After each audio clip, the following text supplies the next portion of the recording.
Northeast Missouri has turned into a snow-covered paradise.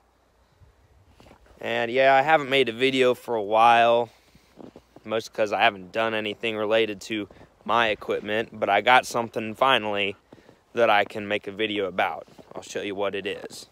If you go to school with me, you probably heard me talk about it. It's a John Deere CC field cultivator. It's 8 feet wide. Best I can tell, it's from the late 40s, early 50s. And it needs 2 tires because obviously this one is dry rotted down here. It's got a big crack in it. And this one actually holds air, but you know what? It looks kind of ugly. And if I replace this tire, then this one is going to look really weird since I didn't replace it. And this is going to be converted from a mechanical lift to a hydraulic lift. I'm going to put a bracket right here on this piece of 2-inch by 1/4-inch metal to stick a hydraulic cylinder on. The end with the hoses on it is going to go over here. And then this piece right here is going to get moved to in here-ish so that the end of the cylinder can pull it up to raise all these shanks up and down. And of course, it needs 15 shovels to be replaced because obviously they're like at least 50 years old and they've probably never been replaced. And I'd like if I could replace all these springs because they're kind of clapped out because, again, probably never been replaced ever. But that's just the nature of working with old equipment. Right, May? Yeah, last night I went to take one of these off with an impact wrench and I got the bolts loose, but, oh, now you come over here. Huh? You're a good puppy. But I got the bolts loose, and of course the plow bolt end of it down here just started to move around, so I'm going to have to cut them off with a torch. Yeah, last night I took this wheel off of this side, and when I got the spindle and the whole deal out, I saw that so it's a square shaft, and it's just a round spindle around it, but the spindle at some point in the past 60 years or whatever broke off. And I think I'm just going to try and JB weld that back together because it really doesn't affect the function too much as it sits. And I also picked up this old hydraulic cylinder to go with this thing.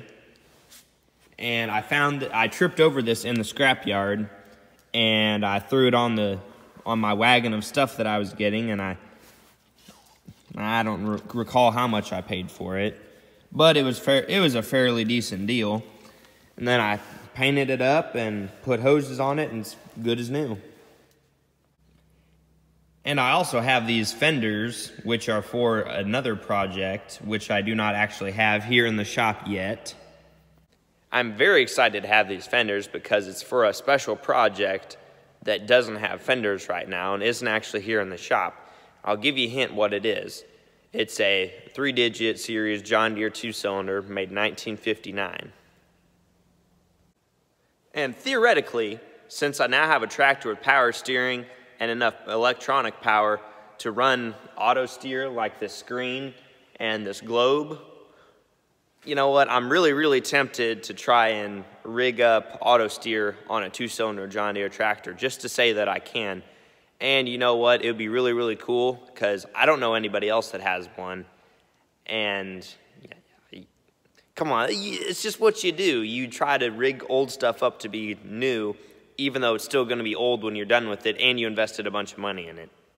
Well, it's a little bit later in the day and I've accomplished a few more things with this field cultivator. Let me show you here real quick. So I was able to get this piece that actually lifts all these shanks up and down off, and I took this little beam off as well. And I'm probably gonna have to torch this bolt and this bolt out, and then this whole assembly will just lift up and I can toss that in the dumpster. Then I am reusing this piece right here. It's gonna go right here, and it's going to hold the piece of metal that will go on this end of the hydraulic cylinder, and it'll come up about yay tall, about in line with these other, I don't know what they're called, but they're on this 1-inch piece of steel that goes across the frame, and that's how this thing lifts itself up and down. And then down here at this point is going to be another piece of metal that comes up about this tall, and it's got I think this is a 1 1/4 inch pin, and there's going to be a hole in that piece of metal so it can attach here. And then I can sit up on the tractor and press the hydraulic lever right here, and then this whole thing will go up and down without having to mess with this piece of junk right here. Now, as far as tires go, this tire right here was on this side of the cultivator, and this was the tire that would pick up the implement, because there was a chain on this side right here with teeth on it, and it would, if you pull the rope to make it go up and down, it would catch, and then up it goes. This tire is like a 760/18, and it's a little bit too big.